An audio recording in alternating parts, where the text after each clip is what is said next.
let's look then at what we might think of as proper publication of music.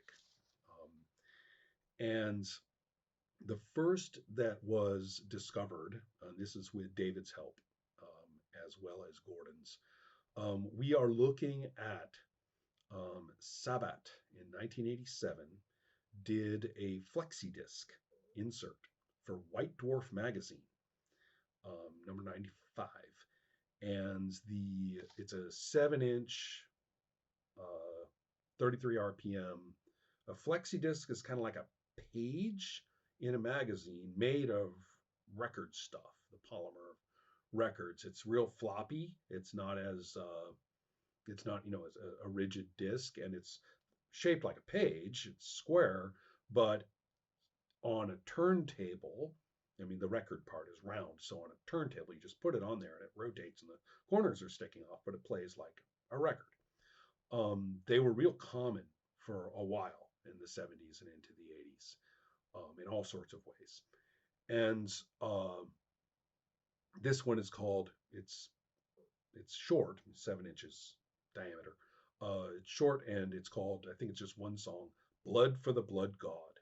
So there you are. You've got your metal music, you've got it in White Dwarf magazine. It's a flexi disc. It's got a fantasy reference, a gaming fantasy reference, in fact, and is quite clear that this was the earliest that any of us found. My guess, personally, had been Sons of Kiss, who had originally started before they released their album as just Kiss. But their first album and the name of the band at that point became Sons of Kiss. That's in 1989. So that was my guess. I was like, that's the first one I can think of. I'm sure there's something earlier. And sure enough, David came up with that Sabbath piece.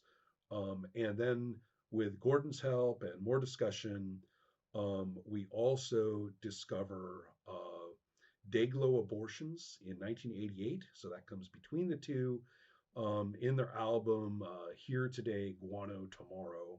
And the song is Dragons. And then let's see, what do we have here? There's one more. Candlemass in 1988. So the same year with their Ancient Dreams album. So all of these have explicit role-playing content and refer primarily to, gaudy Dungeons and Dragons stuff. And the Sabbath one, the earliest one, is actually this flexi disc in a gaming magazine. So who knows if there's similar things like this before that. That's what I'm hoping people will investigate, or maybe you already just know and we couldn't find it or didn't know it. But that seems to be the moment in which role playing comes into published pop music. I'm not too surprised. The intersection of role playing and music, I think, if not as explicit, can at least, maybe the flow certainly from music in is absolutely straightforward. Um, and the overlap of fantasy itself as published literature and rock music and prog music and stuff like that, and later metal, is also explicit and constant. So it's never been a matter of one of, when did one get into the other? They're always together. So let's see here. Was there any other reference that I could think of? Those are what we found, and hopefully that will open the door to all sorts of people, chatting us up about more and other details. I'm interested, though, in moving kind of backwards in the time. You don't need to tell me anything about how much of this proliferated in the 90s and especially in the thousands. We know that's not that. We need no insider information. Any music person, and casual even, and anybody with the access, to a keyboard, will quickly pick up anything they need to know about that.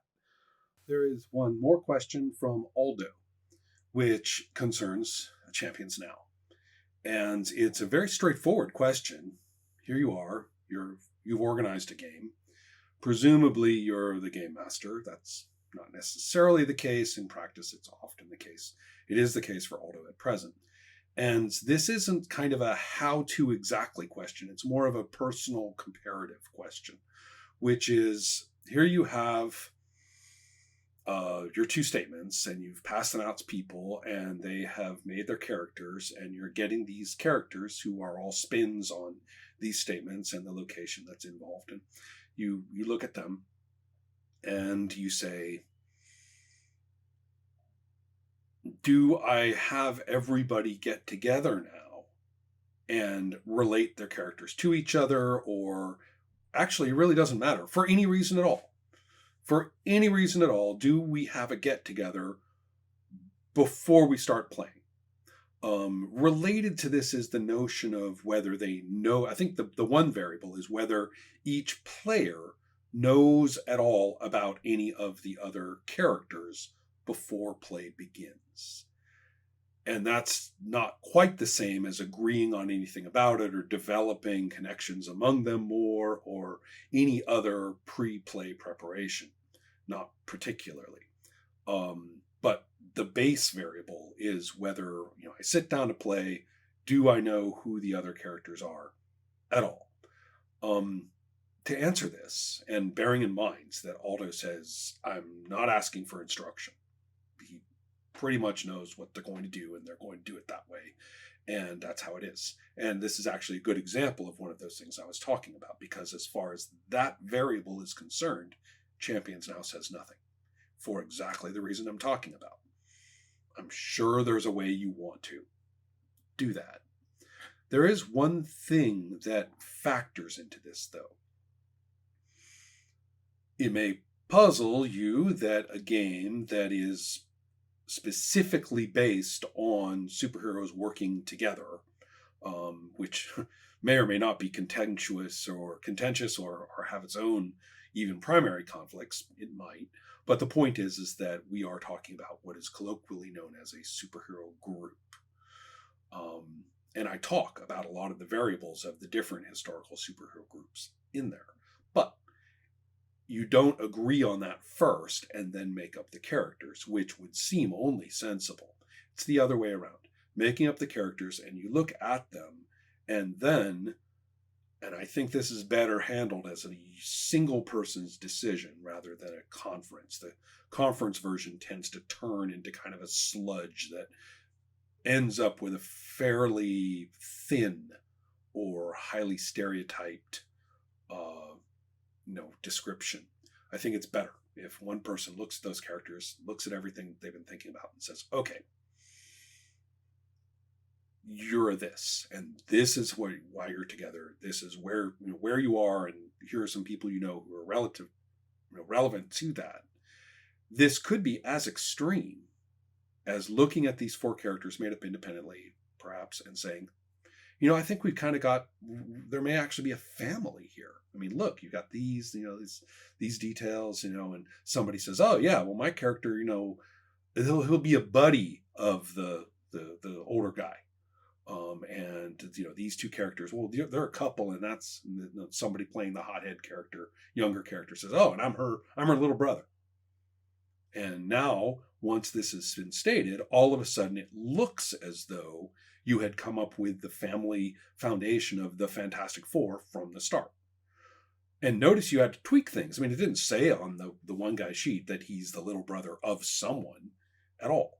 They just piped in with that at the time. So after somebody said, I think we could make a family out of this. Or other variables too, like, do they have a common origin? In this case, yes, I think we've got a family with a common origin. What do you think? And that actually is very functional for this game. And especially if you maybe don't want to push it that far and have a more amorphous concept for the group, which is very common in the comics. Sometimes the justification, origins, and identity and purposes of the group are very clear, and sometimes they're very much not. So as long as there's something to go by in terms of the variables that I outlined there. So that's one thing that I do need to clarify, is that it's part of the procedure for somebody to be making that decision and at least offer a suggestion for, common consideration at the very least, prior to play. So that does happen, but that's a very different question. Just keep in mind that happens. That's a very different question from what Aldo is asking. What would a person Instead of saying there is an answer, let's say you're a person and you would like to know what your answer is and what are some of my thoughts on what might go through your mind. You've organized, bear in mind, you have a lot already. You've organized play for Champions now.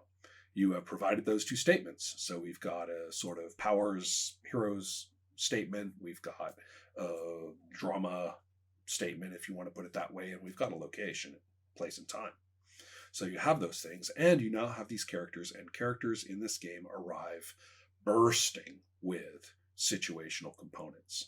The majority of content is coming from them, a great deal from you too, because you chose that city and you chose those statements and you have notions in your head. You may even have a few characters very much in mind that you want to play. All of this is still provisional, right? You're looking at this basket and saying, and these guys are supposed to be a supergroup. And in Champions now, you do not play how we met. Conceivably, you might do it as a flashback or something later, but you don't play how we met. A thing will be done before we know much about how we met in any specific scene-oriented, step-by-step way. So you're looking and saying, who are these people? They are a supergroup. Now, they are. Without really hammering out how we met, in my mind, I'm looking at this and I'm getting a concept of what sort of group it is, and I've arrived at least one really nice feeling suggestion that's already making me, get rolling on other characters and things that make some more sense to me now than they did. You're supposed to do that. Now you have the question Aldo's asking. Are we going to sit down and start playing? And we're presuming the characters know one another. That's given. That's not at issue here. We're not talking about whether the characters know one another or know why we're together or are deciding whether to be together or anything like that. They know that. The question is whether the people know. And the people should know that business about what sort of group it is. Do the people know who the other characters are, or are they going to kind of have the comic book reader's enjoyment of, seeing that character appear? You know what? I think it could go either way. It's hard for me. I'll tell you what I do. I know I come up with that concept of the group and I tell everybody, and I haven't had a rebellion yet about it, so I guess that works. And then we at least describe a little bit, and this is just like player talk, right? I'm playing so and so, I'm playing so and so, and they look like this. Oh, that's cool. There's a little chatter, but I really don't want to turn into any kind of creative preparation where somebody says, oh, and so that means I'm a this, right? Let's leave that. We know what the group is like and what they do. We know that these are the members. We've got a good look at each other. People could share sheets if they want. I mean, I don't care, but the idea is that we each have sort of a picture. Everybody's kind of getting a little picture of, the wedge-shaped, formation of the superheroes standing there, right? You kind of are getting that in your head. And then we can play. That's kind of all I do. I don't really do much more than that, if at all. So Aldo is asking, what do I do on a very person-to-person basis, knowing that you, Aldo, are going to do it the way you want, and that's great. The only thing I want to point out is that business about shaping your view of the group as such and not having some tedious conference about it, which I have always seen lose all the good ideas off it, spinning off into the space as the most boring and kind of thin gruel version of it remains. So that's all I have to say about that. But that's about another rule.